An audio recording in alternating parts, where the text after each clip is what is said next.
Bismillahirrahmanirrahim. Assalamualaikum warahmatullahi wabarakatuh.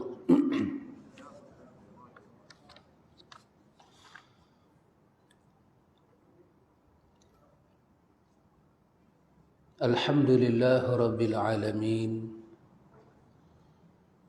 Wassalatu wassalamu ala ashrafil anbiya'i wal mursalin nabiyina Muhammad wa ala alihi wa sahbihi ajma'in.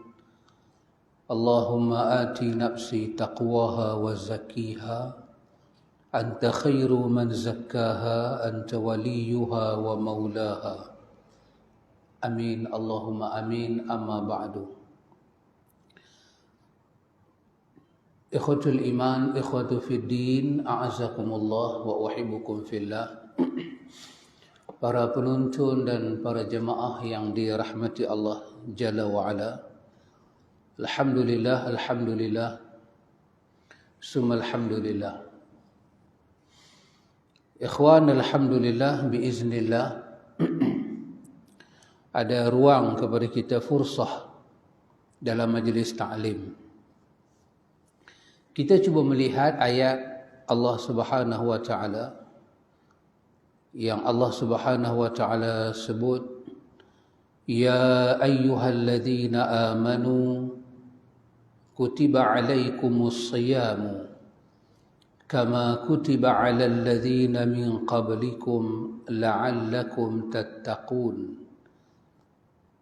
Wahai orang-orang yang beriman, ditulis ke atas kamu, yakni difardukan ke atas kamu berpuasa sebagaimana difardukan, ditulis ke atas orang-orang sebelum daripada kamu. Mudah-mudahan kamu menjadi orang yang bertakwa. Ikhwatul iman, a'azakumullah. Kita cuba mengambil ayat ini sebagai jalan nak membawa puasa kita. Kita nak jadikan ayat ini sebagai panduan dan kita nak kutip ibrah, mau'izah, pelajaran-pelajaran, rahsia-rahsia yang Allah Ta'ala muatkan dalam ayat ini yang menjadi perhatian pada kita. Pertamanya ikhwan, apabila Allah menyebut tentang puasa, Allah menyebut tentang nilai iman. Bila sebut puasa, Allah berbicara tentang iman. Jadi kekuatan puasa itu bukan hanya kekuatan tubuh badan, fizikal, tetapi dia juga kekuatan ruhi, kekuatan dalaman. Dan yang dimaksudkan dengan kekuatan dalaman itu ialah kekuatan iman. Kerana penyeri kepada puasa, penghias kepada puasa adalah iman. Maka kita dengar di dalam riwayat Nabi menyebut pada kita, man sama Ramadan imanan wa ihtisaban ghufira lahu ma taqaddama min zambi. Nabi menyebut siapa yang puasa Ramadan dengan iman, dengan ihtisab, maka diampun dosanya yang telah lalu. Maka tak disebut siapa yang puasa begitu sahaja, tapi disebut dengan dua syarat. Siapa yang puasa dengan iman dan ihtisab. Iman kita tahu, kemuncak iman adalah tauhid. Ucapan asyhadu an la ilaha illallah wa asyhadu anna Muhammadar Rasulullah. Kalimat tauhid adalah puncak keimanan. Tauhid hanya kepada Allah. Kita tidak tauhid para nabi, kita tidak tauhid para malaikat. Kita hanya mentauhidkan Allah Jalla wa Ala sahaja. Kita beribadah hanya kepada Allah. Iyyaka na'budu wa iyyaka nasta'in. Hanya kepada Allah. Iyyaka, hanya kepada Allah. Hanya kepada Allah kita melakukan ibadah kepatuhan, ketundukan, kita sujud, dan hanya semata-mata kepada Allah kita memohon pertolongan. Dan dia membabitkan 6 rukun iman. Itu adalah iman. Siapa yang melalui puasa dengan iman dan ihtisab. Ihtisab bermakna mengharap Allah. Ihtisab bermakna dia hisab, dia kira. Dia kira apa yang Tuhan kira nak bagi kat dia. Kemuliaan Ramadan, kemuliaan puasa, kelebihan-kelebihan yang ada pada ibadat berkaitan dengan puasa dan ibadat-ibadat lain dalam bulan Ramadan, keistimewaan itu dia kira. Kenapa dia kira? Kerana Allah yang kira nak bagi kat dia. Maka dia mengambil perhatian. Dia memberi ihtimam. Dia memberi perhatian yang tinggi. Dia mengharap Allah Ta'ala. Dia mengharap babur rayyan. Dia mengharap 2 kegembiraan yang orang puasa tu dapat, dia akan dapat. Dia mengharap Lailatul Qadri khairum min alfi syahr. Dia mengharap. Semua tu dia harap sangat-sangat. Siapa yang melalui puasa dengan iman dan ihtisab.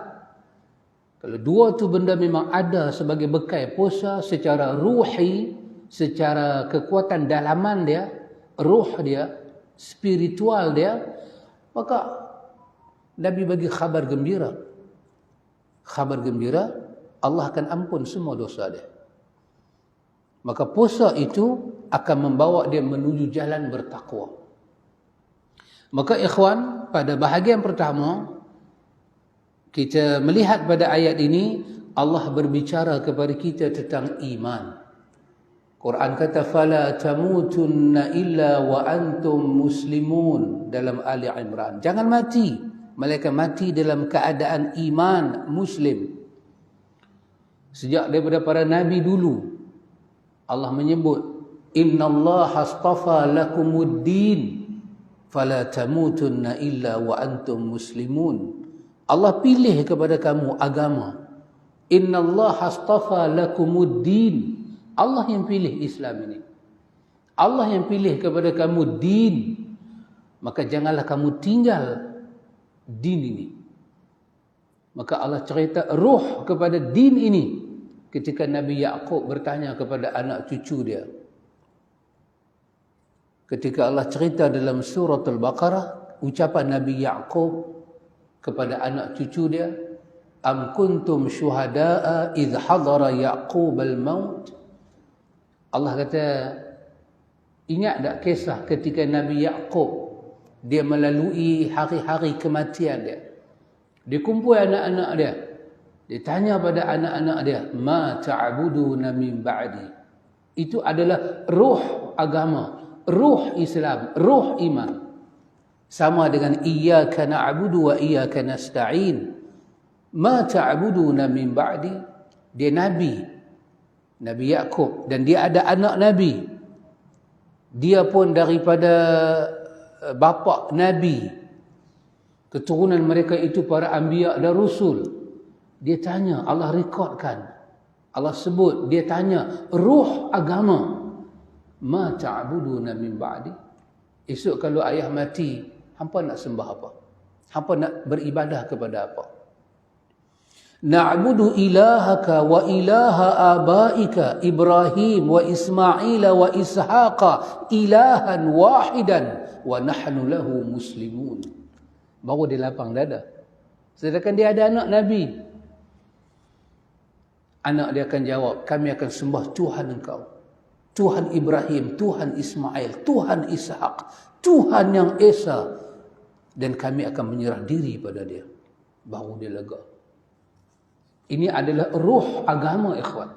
Maka soal apa yang disembah, hanya kepada Allah kita sembah, dan hanya kepada Allah kita minta pertolongan, itu adalah ruh agama. Kalau dua benda ni hilang, hilang agama. Iyyaka na'budu wa iyyaka nasta'in. Itulah yang dikatakan oleh Abdullah bin Abbas, yang diriwayatkan daripada Abdullah bin Mas'ud. Iyyaka na'budu wa iyyaka nasta'in, sama dengan makna la ilaha illallah, sama maknanya. Karena itu ikhwan, apa yang boleh merosakkan hubungan kita dengan Tuhan mesti kita jauhi, mesti kita jauhi. Apa yang boleh merosakkan iman, tauhid, na'budu kita kepada Allah, iyyaka na'budu wa iyyaka nasta'in, memaling arah, maka kesemua itu mesti dijauhi, kerana dia adalah ruh kepada iman. Maka orang yang puasa, Allah nak dia puasa dalam keadaan ruh iman dia khalis. Khalis bermakna murni, bersih, tidak dinodai. Kita berpuasa daripada iman, kita berpuasa daripada tauhid yang betul, keimanan kita kepada Allah betul. Segala janji Allah berkaitan dengan puasa kita yakini, yang datang daripada riwayat-riwayat yang benar, bukan riwayat-riwayat yang keliru, riwayat-riwayat yang tak betul, riwayat yang sahih, yang sabit. Kesemua itu kita ambil, kita simpan dalam dada kita, dalam bentuk iman, dalam bentuk yakin, percaya, dan dalam bentuk ihtisab, harap. Maka puasa kita itu akan mencipta satu keajaiban. Keajaiban secara ruhi. Apa dia? Ghufira lahu. Subhanallah. Bacaan dia ghufira, bukan ghafara. Ghufira ni dia panggil apa? Fi'il madhi majhul. Allah ampun dosa kita tapi dalam bentuk majhul. Semua Allah ampun. Tak tahu yang mana dia tak ampun. Semua dia ampun. Ghufira. Bukan ghafara, ghufira. Madhi majhul. Subhanallah. Semua dosa dia ampun. Menyebabkan para ulama kita ada yang khilaf, menyatakan yang diampun hanya dosa kecil. Tapi ada ulama kita kata tak. Kerana bacaan dia majhul, ghufira, ampun semua. Kenapa ampun semua? Kerana asas dia imanan wa ihtisaban. Mana boleh iman tidak boleh menolak al-kabair, dosa-dosa besar. Daripada iman itulah dia meleburkan kafarah, dia meleburkan segala-galanya. Maka kerana itu ikhwan, puasa yang digabungkan dengan iman, yang digabungkan dengan ihtisab, dia punya keajaiban itu luar biasa. Luar biasa.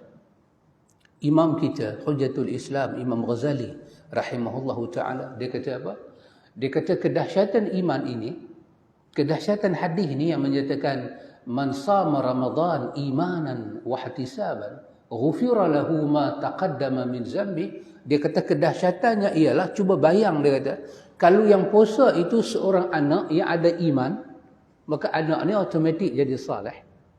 Lepas tu dalam diri anak itu pula ada ihtisab. Memang anak itu anak saleh. Ketika dia puasa dengan dua syarat ni, dan dia melalui ayat ini, ya ayyuhalladzina amanu kutiba alaikumusiyam, maka ketika anak itu puasa, tercipta satu keajaiban pada diri anak itu. Allah ampun dosa dia, Allah cuci roh dia, qaddasallahu ruhahu, Allah sucikan roh dia. Kata Hujjatul Islam, kalau Allah cuci dosa si anak, maka dia kata tanpa syak dan ragu lagi, automatik dosa ibu kepada anak ini, bapa kepada anak ini, pasti Allah akan cuci juga. Subhanallah ikhwan. Keajaiban iman. Dia menjadi kafarah anil dhunub. Dia menjadi penghapus dosa. Subhanallah, dahsyat. Maka kerana itu Allah heret bicara iman dalam puasa. Allah panggil orang-orang yang beriman. Ya, kerana itu ikhwan, ketika ayat ni turun dalam masyarakat Madinah, manusia ketika itu, kita kata ada 3 kumpulan manusia yang bukan Islam, sama ada mereka itu ahlul kitab, kita kata Yahudi ke, Nasara ke, ataupun apa-apa yang lain, mereka bukan Islam, ataupun mereka agama apakah, mereka bukan Islam. Yang kedua, orang munafik daripada jumlah Islam, tapi jiwa dia, hati dia munafik. Dan lagi satu, orang mukmin. Yang hal orang munafik ni, bila turun ayat ni pada tahun kedua daripada hijratul Rasul, dia pun juga puasa. Tapi masa dia puasa, Nabi sebut, man sama Ramadan imanan wa ihtisaban ghufira lahu ma taqaddama min zambih. Bila Nabi sebut riwayat ni, Allah turunkan ayat. Allah kata, wa ma hum bimu'minin. Allah kata dalam jantung mereka tidak ada iman. Subhanallah, ikhwan. Dalam jantung mereka tidak ada iman. Allah bagi tahu tentang orang munafik. Idza ja'akal munafiqun. Bila munafik ni datang, mereka menyaksikan Muhammad engkau Rasulullah. Allah kata tak payah mereka nak saksikan. Allah telah menyaksikan engkau adalah Rasulullah. Mereka menjadikan sumpah mereka itu sebagai junnah, pelindung. Ucapan iman itu mereka jadikan sebagai benteng, pelindung, perisai, supaya Rasulullah tak boleh serang dia. Supaya orang-orang beriman lain tak boleh attack dia. Dia jadikan sebagai junnah. Ittakhadhu aymanahum junnah. Dia jadikan sumpah dia, sumpah keimanan dia itu sebagai perisai. Dia berlindung di belakang perisai. Kata-kata iman, perbuatan-perbuatan macam orang beriman, puasa, semayang, perang, haji, umrah, semua tu dia jadikan junnah supaya orang Islam dan Rasulullah tak boleh kata dia munafik. Tapi di belakang perisai dia sorok hati dia. Allah kata, wa ma hum bimu'minin. Hati dia kosong daripada iman. Maka segala fadilat yang kita bercakap tidak dapat pada mereka. Ini seperti kata Syekhul Islam Ibn Taymiyah yang dapat kita lihat dalam Majmu'atul Tauhid. Dia kata ini munafik i'tiqadi, munafik yang akbar, munafik yang menjadi sumber kepada munafik yang Allah katakan fi asfali minan nar. Innal munafiqi fi darki asfali minan nar. Allah nak letak dia dalam neraka yang paling bawah sekali, yang paling dekat dengan api. Kenapa hati dia tak dapat diubah? Kerana dia menghadapi masalah iman. Jadi ikhwan, bicara Ramadan adalah bicara iman. Allah Subhanahu wa taala tak mau bila kita puasa kita rasa macam kita tak ada semangat, kita macam tak ada motivasi, kita rasa macam lelah. Allah Subhanahu wa taala bawa bicara yang kedua. Allah kata kama kutiba 'alal ladzina min qablikum. Kalau kita ambil dari segi masa geografi, zaman Nabi lebih maju daripada zaman Nabi sebelum Nabi. Sebelum Rasulullah, Nabi-Nabi dulu. Nabi dengan Nabi Isa hampir 600 tahun. Tapi sebelum Nabi Isa dengan Nabi lain, Nabi Ibrahim dengan Nabi Muhammad, Profesor Wahbah Zuhaili kata hampir 4,000 tahun. Jauhlah, bermakna zaman Nabi Ibrahim, zaman Nabi Nuh dulu, lagilah kita kata apa? Lebih kuno, lebih teruk. Orang yang duduk zaman Nabi, episod yang duduk pada zaman Nabi agak lebih. Kaabah pun dah elok dah, Zamzam pun dah ditemui dah, lebih senang.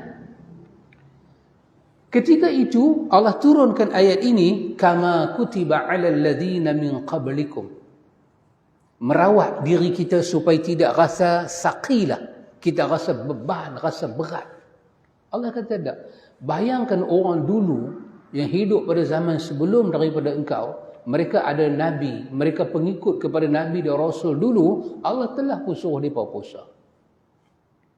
Dan bila kita puasa, kita disuruh kenang umat sebelum kita dia berpuasa macam mana.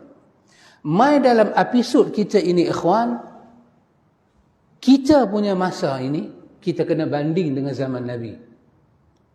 Ketika ayat ni turun, para sahabat baru duduk di Madinah 2 tahun. Mereka sebagai orang luar, bahasanya berlainan, lahjah dia berlainan, budaya dia berlainan, Cara makan berlain, cara fikir berlain, cara komunikasi berlain.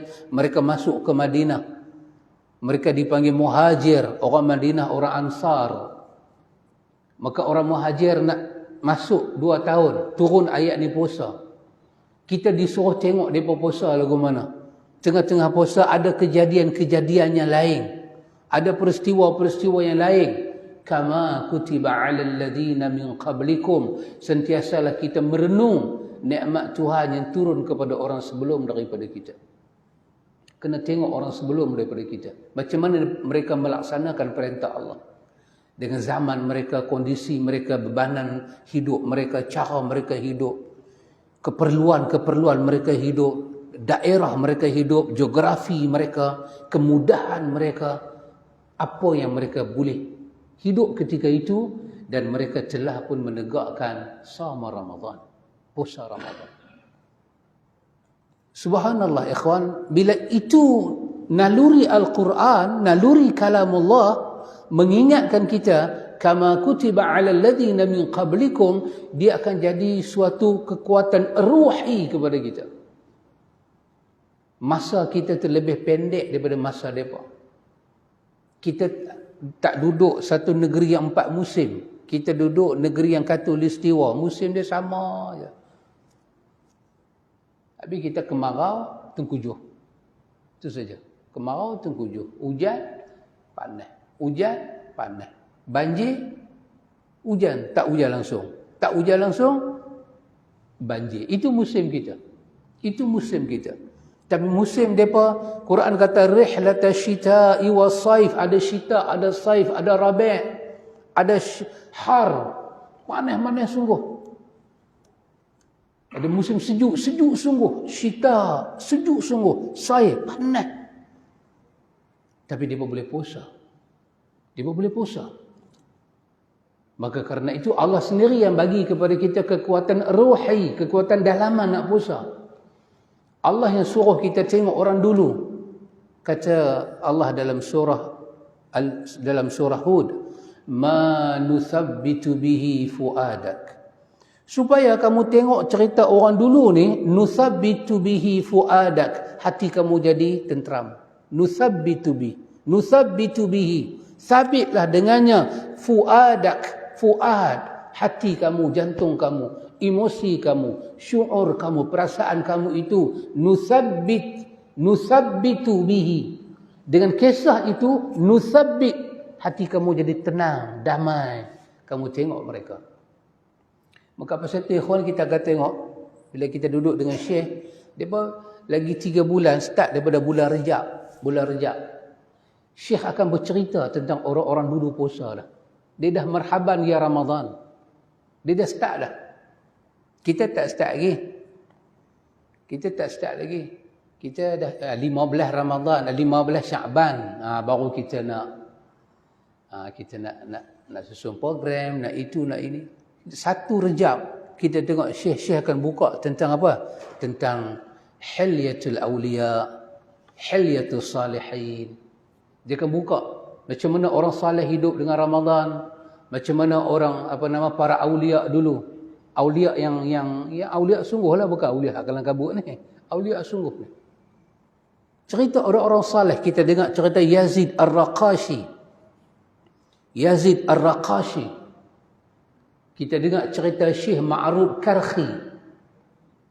Dipanggil alim Baghdad. Kita pergi ke Baghdad, ada satu orang lebok di Baghdad tu. Dia punya roundabout tu, bulatan dia tu besar. Tengah-tengah tu kelopak mata. Dia buat kelopak mata macam kita pergi kat badan kota lama tu kan. Depan immigration tu ada satu roundabout besar. Dia buat dunia yang terbelah. Dia belah dunia. Di Iraq tu, kawasan tu, dia buat mata, kelopak mata. Lepas tu dia buat pancuran ayak. Daripada mata tu ayak tu dah keluar. Kira mata tu menangis. Itu dia nisbahkan kepada mata Iraq. Kenapa? Kerana matinya Syekh Ma'ruf Karhi. Syekh Ma'ruf Karhi, masjid di atas bukit. Masjid Ma'ruf Karhi, di bawah masjid Syekh Ma'ruf Karhi, kita boleh turun ke bawah, berbelah-belah kaki masuk ke bawah ni.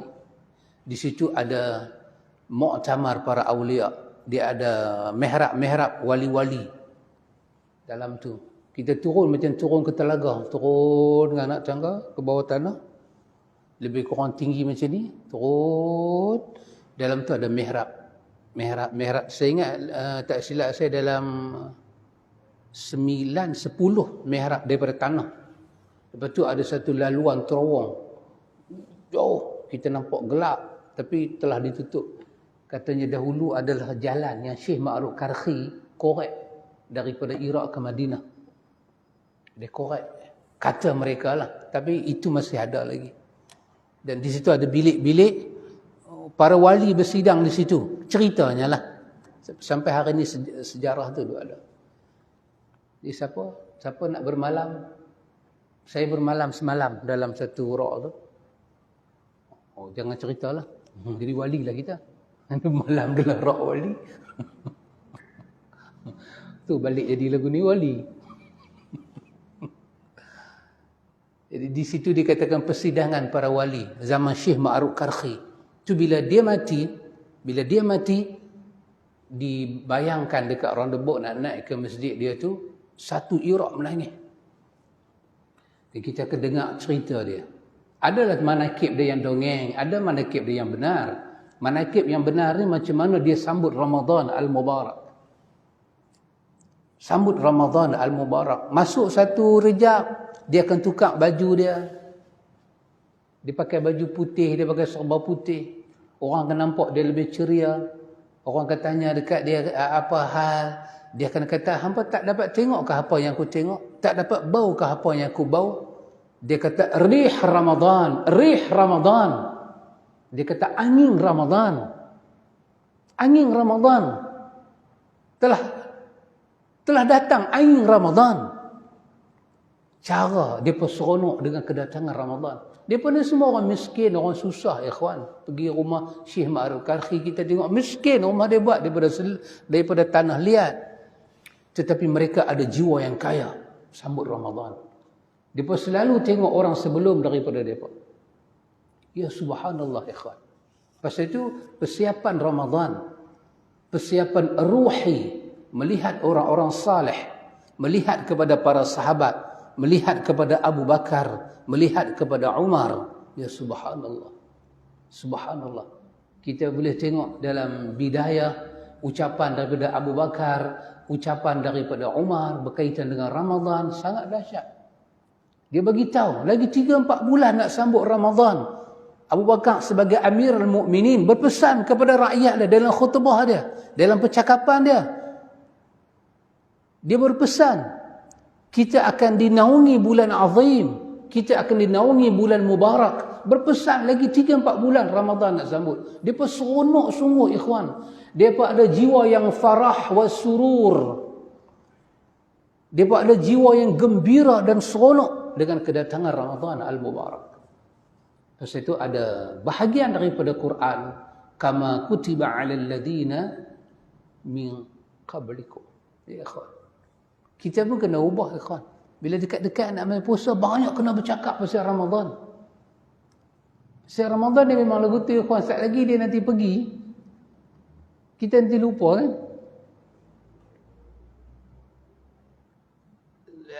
Sehingga kita tengok Syekh kita ni, Syekh Abdul Rahman Sa'di, dia kata salaf menanti Ramadan 6 bulan.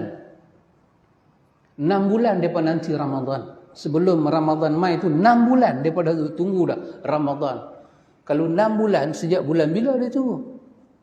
Maknanya habis-habis Ramadan tu, dia dah get ready dah Ramadan akan datang. Itu dia. Subhanallah. Talqin bin Habib, nama besar. Talqin bin Habib, nama besar. Orang tengok, sejak daripada Rejab, dia menghabiskan Al-Quran dia 15 hari sekali. 15 hari satu khatam. Bermakna dalam sebulan, dia khatam 2 kali. Dalam sebulan dia khatam 2 kali. Sejak daripada sebelum Rejab, orang tengok dia bergiat. Kenapa? Kerana dia kata Syahrul Quran. Ramadan ni adalah bulan Quran. Dia dah get ready dah nak baca Quran untuk Ramadan. Bersedianya dia musabaqah, berlomba nak baca Quran sampai dia khatam sebulan 2 kali. Subhanallah ikhwan. Ini sangat menarik yang kita kena tengok. Kita boleh tengok dalam At-Tibyan bagaimana Imam Nawawi cerita kehidupan mereka dengan Quran. Kehidupan mereka dengan Quran. Sampai ada tragedi-tragedi yang Nawawi cerita, kita boleh dengar aja cerita mereka, tapi jangan turut. Jangan turut. Iaitu apa dia? Mereka khatam Quran 2 hari sekali. Nawawi pesan jangan turut. Sebab dia bercanggah dengan sunnah. Tapi dia cerita sekadar nak bagi tahu semangat mereka. Subhanallah ikhwan. Pasal apa? Pasal kita kena baca Quran dalam bulan puasa. Pasal Quran dikaitkan dengan Ramadan. Kita kena berdoa dalam bulan puasa. Kerana puasa dikaitkan dengan doa. Kita kena tajdid takwa kita dalam bulan Ramadan. Kerana puasa dikaitkan dengan takwa. Kita kena ada maklumat tentang motivasi dalam diri kita. Tentang orang-orang saleh, para sahabat, para imam tabi'in, para a'immatul mazahib, imam-imam mazhab kita. Macam mana mereka sambut Ramadan. Kenapa? Kerana kisah kama kutiba 'alal ladina min qablikum dikaitkan dengan Ramadan. Kita kena bicara hati, bagi hati kita kuat. Istighfar kita jadi banyak, sedekah kita jadi banyak kerana Ramadan dikaitkan dengan istighfar dan sedekah. Ramadan dikaitkan dengan jihad. Ramadan dikaitkan dengan masjid. Ramadan dikaitkan dengan tilawatul Quran. Ramadan dikaitkan dengan nilai ikhlas. Nilai sedekah, menjamu orang makan. Subhanallah ikhwan. Allah yang maha mengetahui. Maka kerana itu, kata Syekh, Allah menyebut kama kutiba 'alal ladzina min qablikum. Yang ni ikhwan, kita ni kadang-kadang, kita kata kita cakap bahasa kita. Kadang-kadang kita tak ada persiapan macam ni untuk sambut Ramadan. Nak cerita pada anak-anak kita. Kadang-kadang kita tak ada maklumat yang cukup nak cerita ke anak kita macam mana Nabi puasa pun kita tak ada maklumat. Kita nanti duk cerita benda yang sama. Sedangkan berapa kali Nabi sambut Ramadan? Hampir 8 kali dalam hidup Nabi sambut Ramadan Al-Mubarak. Takkan tak ada kisah? Ada kisah. Ada tentang rijal haula Rasul. Orang-orang di keliling Nabi. Macam mana mereka meriwayatkan Nabi dalam bulan puasa. Subhanallah, sangat banyak ikhwan. Di kadang-kadang kita sebagai ibu dan bapa tak ada maklumat nak sampaikan pada anak-anak. Bagaimana nak berlaku penghayatan Ramadan itu ikhwan. Ya subhanallah. Maka Quran menyebut kepada kita tentang la'allakum tattaqun. Pertama bicara iman. Kedua bicara tentang contoh sebelum. Dan ketiga, bicara dia kita menjadi orang yang bertakwa. Akhirnya, puasa nak bawa kita kepada satu tempat besar, persinggahan besar, nama dia takwa. Nama dia takwa. Subhanallah ikhwan. Kita sebelum kita nak belajar pasal takwa, pasal apa, Imam Nawawi kata pada kita mesti ada hati nak minta kepada Allah kita jadi orang bertakwa. Hati itu kena hadir. Kalau kita tahu fadilat takwa, kita tahu ada kaitan puasa dengan takwa, tapi sampai hari ini kita tak pernah minta kita kepada Allah, kau masukkanlah aku daripada orang yang bertakwa. Kau dorongkanlah jiwa aku jadi jiwa yang bertakwa. Al-Imam Nawawi menyatakan masalah hati kita. Kita seolah-olah membawa satu hidangan yang besar masuk dalam rumah, tapi kita tak jamah sampai sudah. Kenikmatan yang ada pada hidangan tu tak lalui di tekak kita. Kita tak rasa dia sedap. Kita cuma takat tahu kata, hidangan ni sedap, menu ni sedap, tapi kita tak pernah makan. Nabi SAW ikhwan ajak kita doa. Allahumma ati nafsi taqwaha. Ya Allah, ati, bagilah kepada saya ya Allah. Bagi apa? Nafsi. Bagi pada saya ruh, diri, jantung, hati, jiwa. Ruh saya, taqwaha, yang mau bertakwa, yang mau diasuh, dididik, dibimbing dengan takwa. Ati nafsi taqwaha, berilah kepada saya nafas, nafsi, diri saya, nafas saya yang takwa ya Allah. Wa zakkiha, ya Allah, tolong cuci ya Allah, tolong tazkiyah diri saya sampai dia dapat takwa. Anta khairu man zakkaha, kaulah sebaik-baik pentazkiyah, pencuci hati supaya saya dapat takwa. Anta waliyuha wa maulaha. Nabi ajak kita baca doa ni ikhwan, kita minta pada Allah supaya Allah bagi pada kita diri yang bertakwa. Kenapa ikhwan? Kerana Allah kaitkan puasa nak bawa sampai kepada takwa. Tiba-tiba kita puasa, kita tahu dengan segala kelebihan, tiba-tiba kita tak pernah keluar mulut minta kepada Tuhan. Ya Allah, saya nak jadi orang yang bertakwa. Ya Allah kata ud'uni, Allah kata aku nak dengar hang minta kat aku. Aku nak dengar hang minta kat aku. Ada banyak benda kita tak tahu minta. Allah hantar Rasul dia mengajak pada kita nak minta aku. Dan ada banyak doa dalam Quran, Allah tak pakai Rasul. Allah guna kalam dia, turunkan sirah, lembaran doa tu supaya kita minta pada Allah dengan kalam Tuhan sendiri. Itu minta Rabbana zalamna anfusana wa illam taghfir lana wa tarhamna lanakunanna minal khasirin. Subhanallah. Nabi Adam baca benda ni. Nabi Adam baca benda ni, terbelah lagi. Terbuka pintu langit 1, pintu langit 2, pintu langit 3. Angkat doa Nabi Adam. Subhanallah, doanya sangat dahsyat. Kadang-kadang kita tak tahu nak minta apa. Bapa kita telah baca doa. Allah ambil, rekodkan dalam kalam dia. Suruh kita baca. Pasal Allah nak dengar kita minta pada Allah. Kita nak puasa kita jadi apa?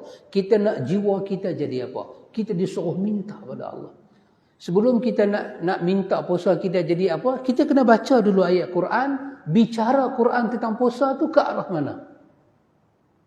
Bicara Quran, bicara sunnah tentang puasa tu macam mana adunan dia? Setelah kita baca, kita tengok, kita renung, kita teliti, kita meminta pada Allah di atas kepahaman kita. Subhanallah ikhwan. Kerana itu puasa Ramadan nak bawa kita duduk di atas track takwa. Ya, pasal itu ikhwan. Kata Talqin bin Habib ini dapat kita baca dalam Ibnu Rajab Hambali, cerita benda ni dalam kitab dia Jami'ul Ulum wal Hikam. Dia cerita kata Imam Talqin bin Habib, Ibn Rajab Hambali cerita, dia kata apabila berlaku fitnah, maka bawalah diri kita keluar daripada fitnah hidup dengan takwa. Takwa adalah makhraj, adalah tempat keluar daripada fitnah. Subhanallah ikhwah. Sebab itu Allah yang kata, wa man yattaqillaha yaj'al lahu makhraja. Makhraj. Takwa itu makhraj, dia tempat keluar.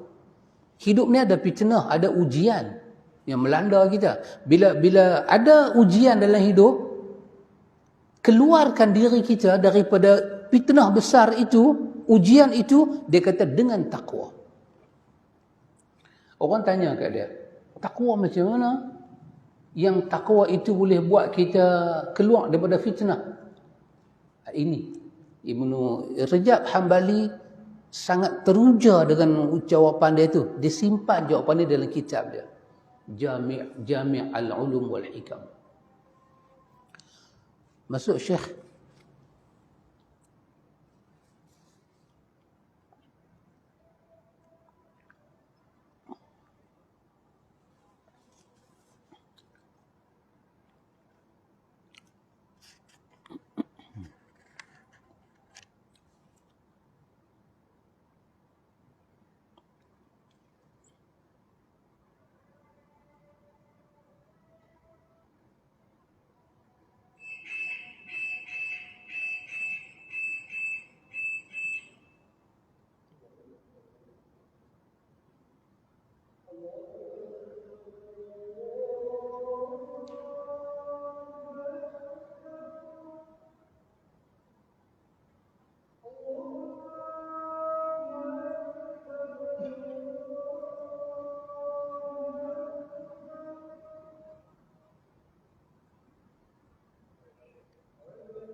Ikhwatul iman, ikhwatu fid din, a'azakumullah wa uhibbukum fillah.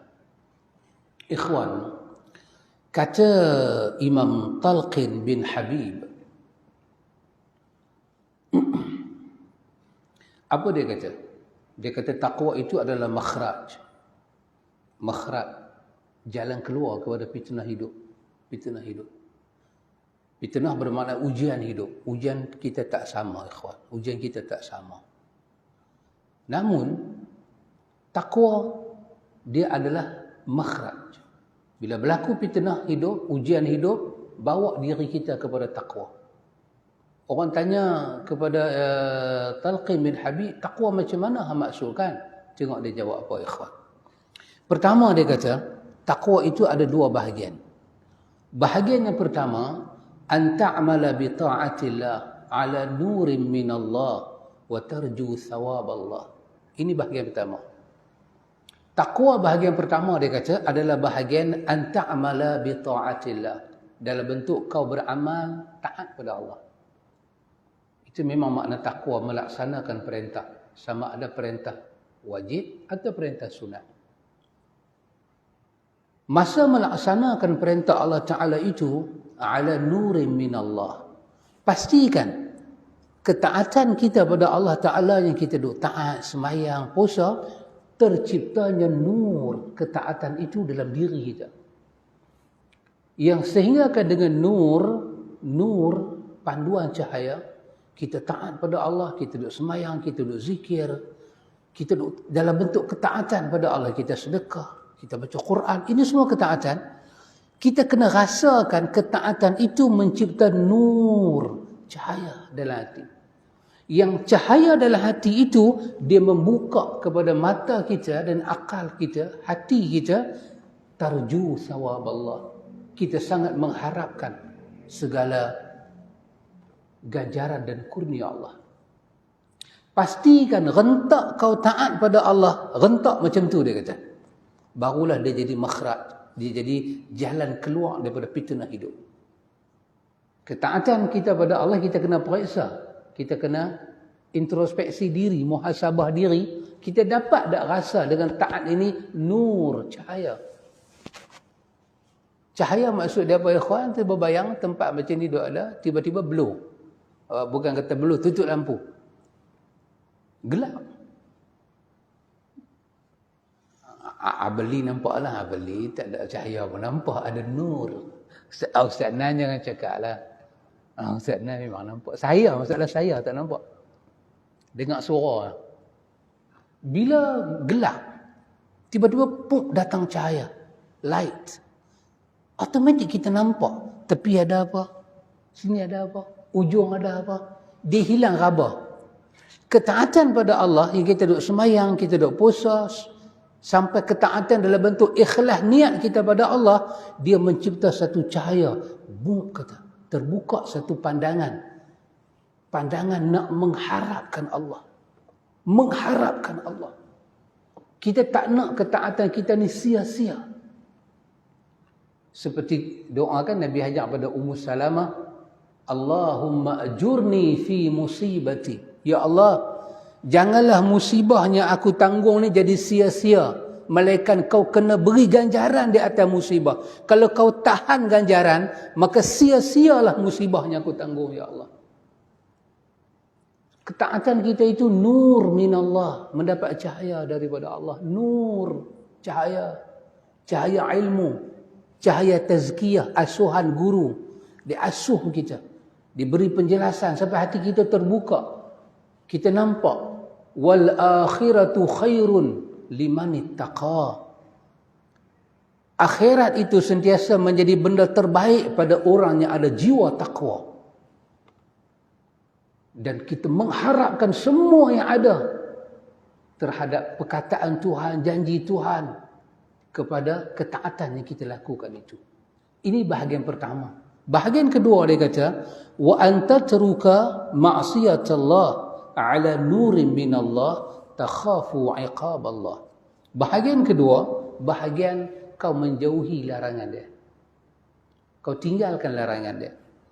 Maka kau kena tinggalkan larangan dia sampai dalam hati kau tu ada nur, cahaya yang menampakkan betapa tak bagusnya, betapa buruknya kalau kau terlibat dengan larangan dia. Sehingga dengan cahaya itu kau takut kepada siksa dia. Takhafu iqab Allah. Kau takut dengan siksa dia. Kau takut dengan iqab balasan dia. Balasan dalam bentuk buruk ni. Neraka, penghisapan, teruk. Maka hasil daripada kita menjauhi maksiat, dia ada nur kepada hati kita. Dia menampakkan.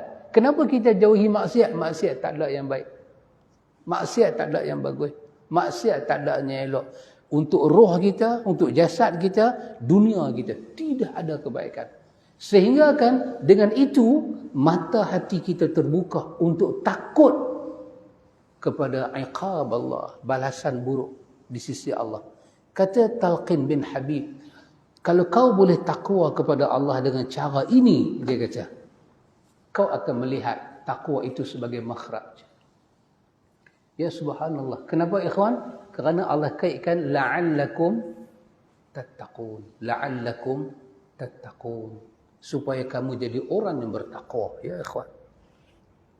Syekh, awal-awal masa kita baca bahagian pertama dulu, Syekh dah bagi tahu pada kita bahawa orang yang puasa dalam bulan Ramadan ni, kita puasa, kita meninggalkan segala keinginan syahwat kita yang halal. Makan, minum, jima, itu semua benda halal untuk kita. Tapi kita tinggalkan benda tu semata-mata menjunjung perintah Allah.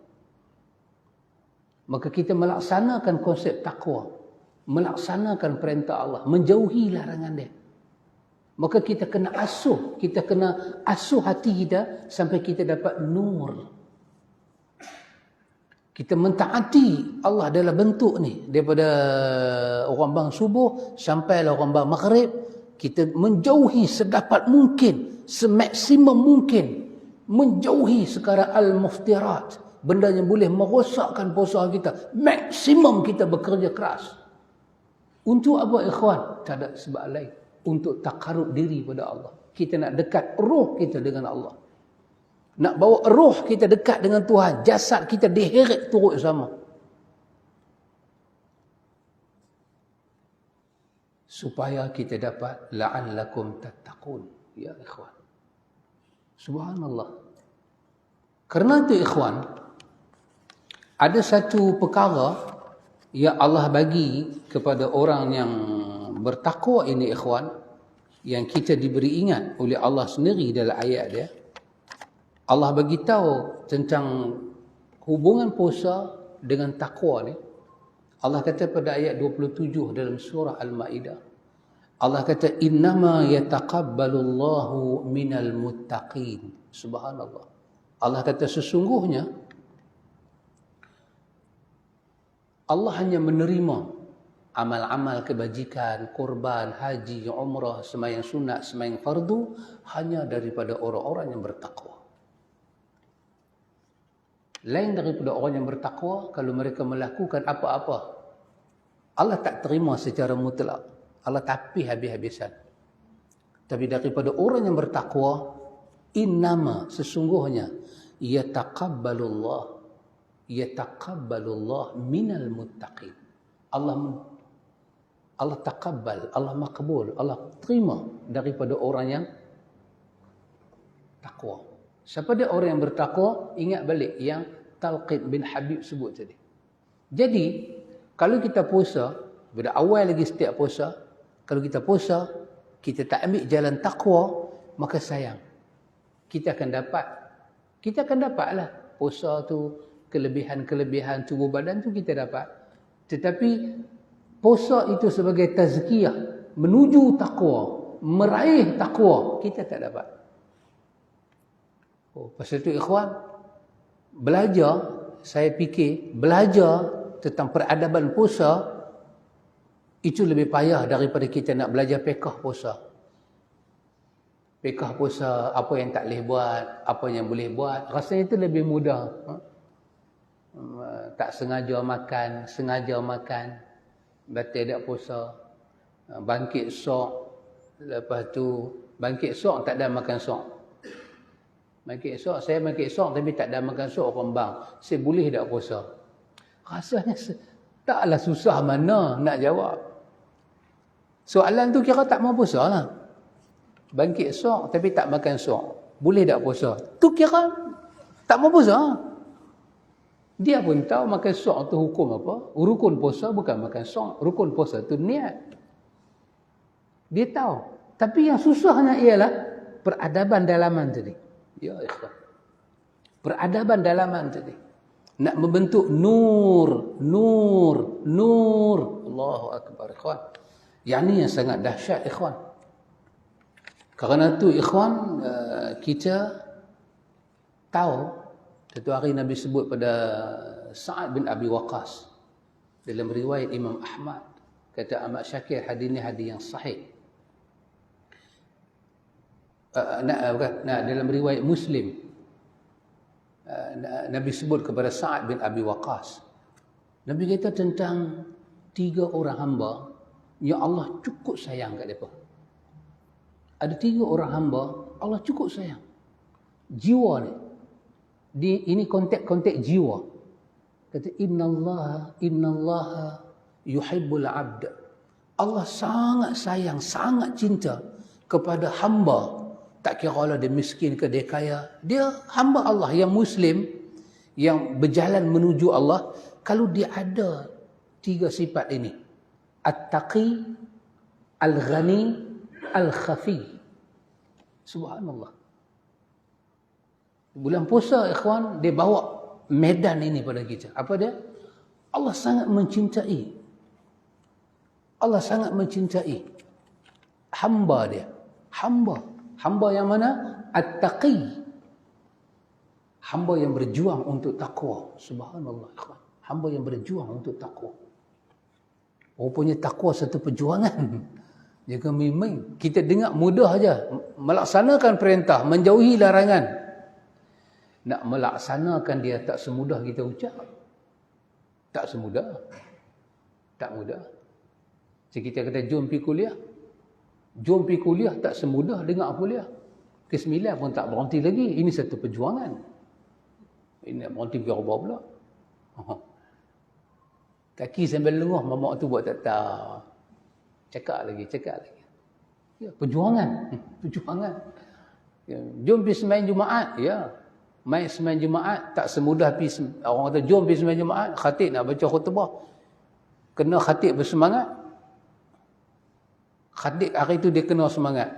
2 suku tak habis lagi. 2.20 tak habis lagi. 2.25 tak habis lagi. 2.30 baru habis khutbah pertama. Ya, senanglah nak laksana perintah Allah. Ya, senanglah. Senang. Nak laksana perintah Allah sampai ada nur. Macam mana kita orang tua-tua duk tenyeh apa itu? Dia masak nasi ada kerak. Kan? Kerak tu kerah kan. Lepas tu dia duk sentai dengan buruh dawai sampai kaar dia lantai periuk tu sampai jadi putih. Asal beli putih, masak kerak yang pasal jadi hitam. Dia rendam sat, dia tonyoh dengan buruh dawai. Dia pakai sabun cat kapak dulu. Hak warna kuning tu kan untuk basuh pinggan tu. Dia tenyeh sampai periuk dia berkilat. Bukan kata belah dalam. Belah pungkuknya kena api tu pun berkilat. Macam mana dia sentai? Lengan dia tak lenguh. Subhanallah. Ya ikhwan. Hati kita ni ikhwan bukan macam periuk. Hati kita lagi dahsyat daripada periuk. Bila kita buat satu dosa, nukita fi qalbihi nuqtatun sauda. Ada titik hitam. Lepas tu kita nak taubah, nak istighfar, dia hilang. Kita buat pula lagi, titik tu bertambah. Kalau kita tak bertaubat, bertambah lagi. Tak bertaubat, tambah lagi. Sehingga rana. Hati kita tu jadi kerah dan tertutup kesemuanya. Kenapa tertutup? Kerana apa yang kita usahakan. Maka Allah Ta'ala kata, Nabi kata Allah sangat suka pada satu hamba at-taqi yang berjuang dapat takwa.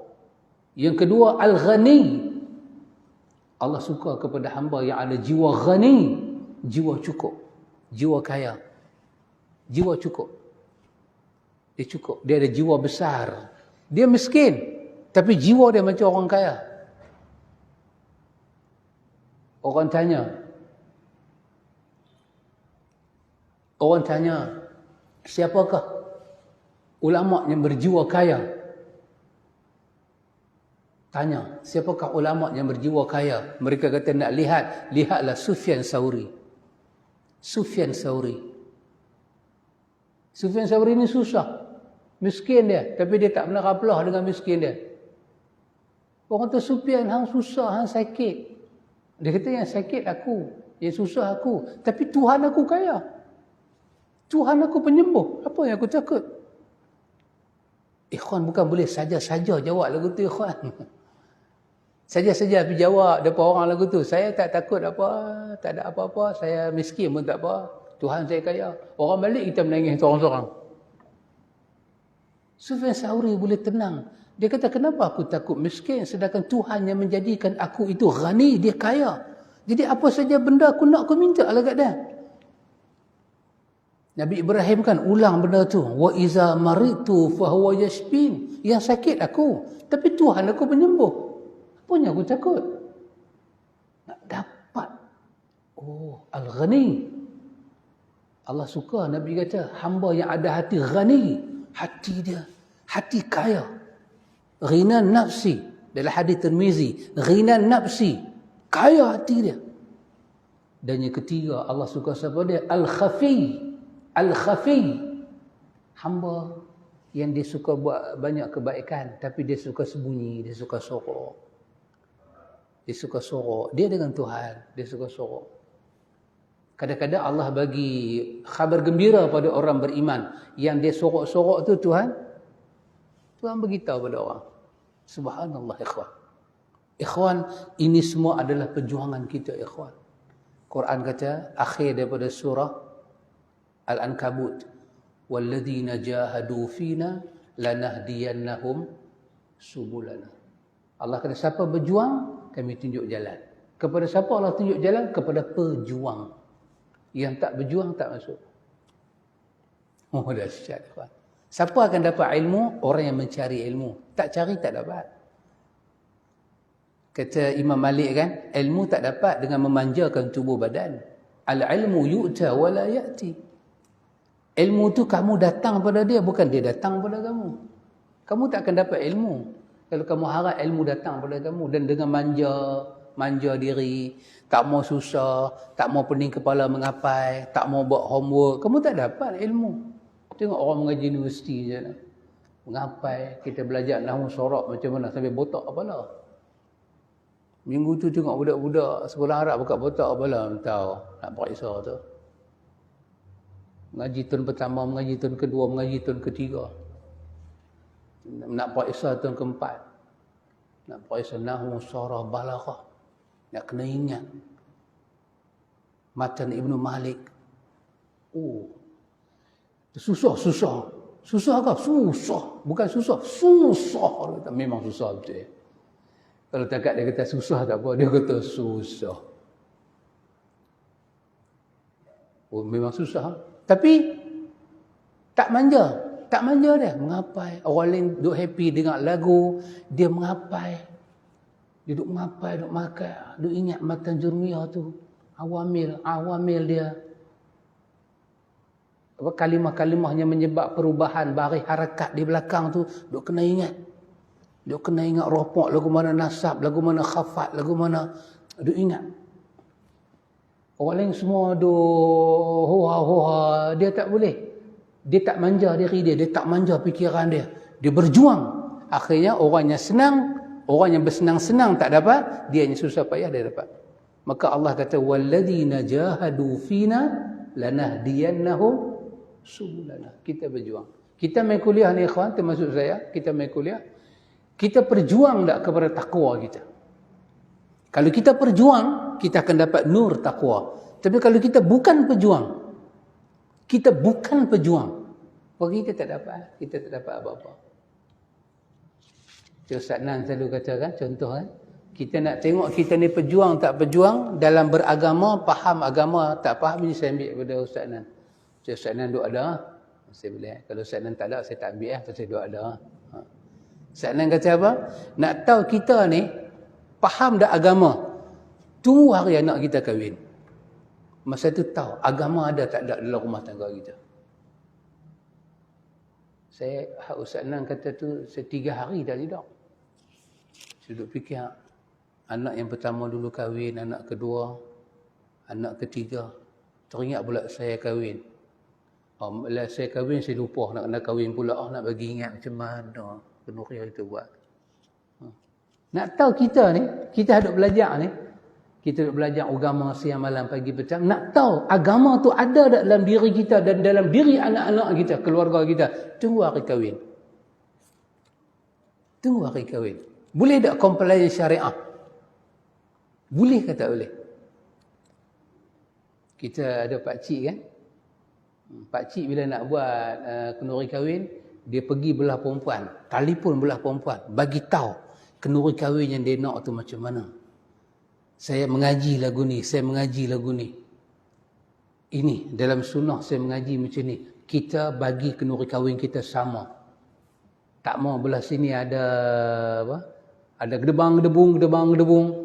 Belah sana tak ada, belah sana tak ada, belah sini ada. Saya tak mau. Kita syariatkan dia. Syariatkan. Pakcik buat. Betul lah. Saya tengok Ustaz Nan kata 3 hari 3 malam. Berbekas pada hati.